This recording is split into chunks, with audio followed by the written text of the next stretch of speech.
Hello, friends, and welcome to my today's lecture, that is the character analysis of Brutus Jones in Eugene O'Neill's The Emperor Jones.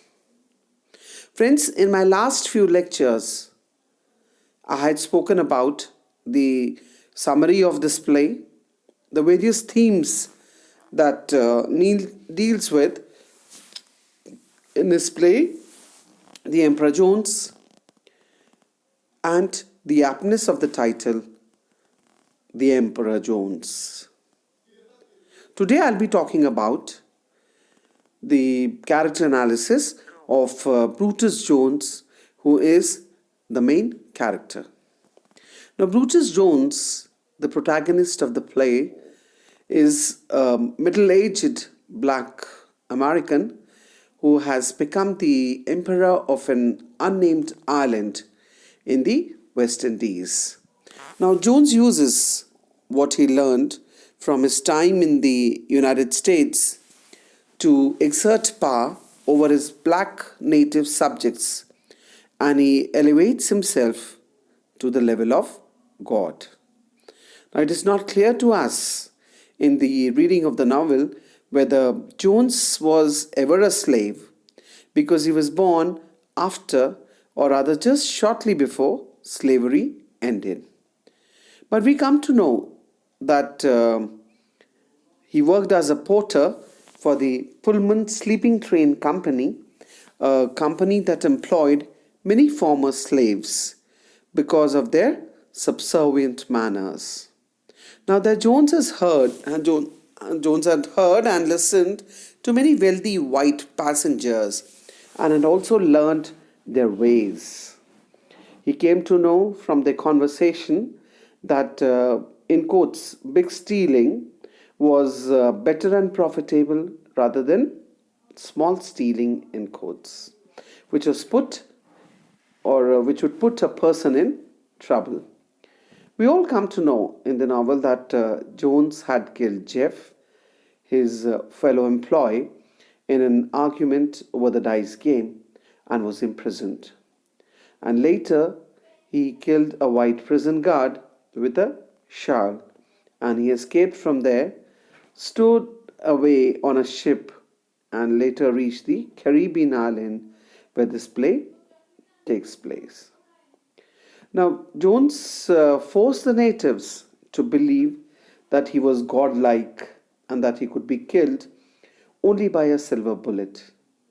Due to this, the natives made him an emperor, thinking him to be somebody much above and beyond them, normal human beings.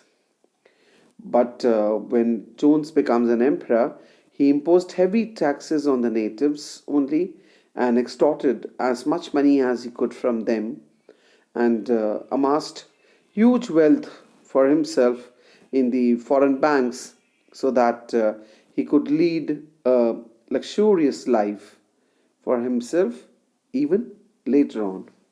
He was already in the know of the fact that the uprising of the natives was inevitable and that later or sooner it would happen. So he had already planned his escape and even hid sufficient food for himself at the edge of the jungle so that he could easily pass the night without any trouble. We also come to know while reading the play that Jones is highly intelligent. That is, it's for sure, but the fault lies in his character, that he underestimates the other's intelligence. So when he rushes or escapes to the jungle, the natives they sent apparitions of Jeff and the white prison guard to remind him of the violent past of slaveries and the two murders that he had committed, and to make him more human and get him down that pedestal of being godly or godlike.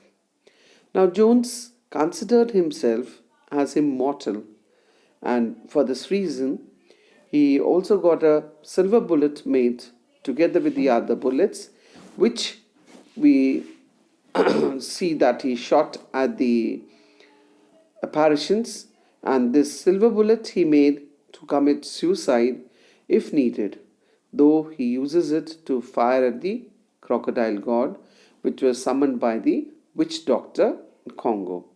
And then other ordinary bullets he fired at the apparitions which were sent by the natives to make him human.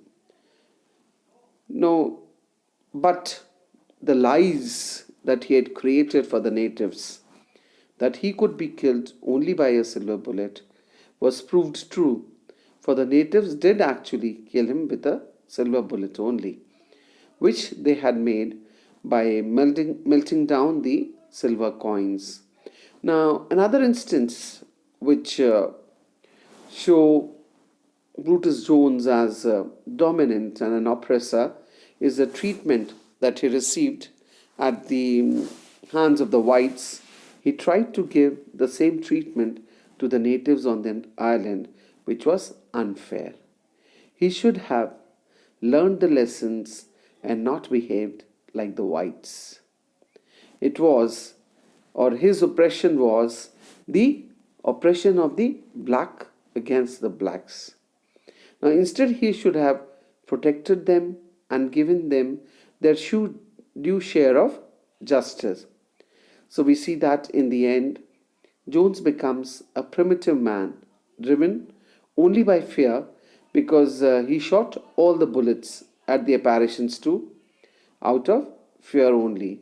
And we see that whole night he moves around the forest in circular motion and comes back in the morning at the same place from where he had begun his journey to the forest, and the place where Lem's soldiers, they were waiting to kill Jones.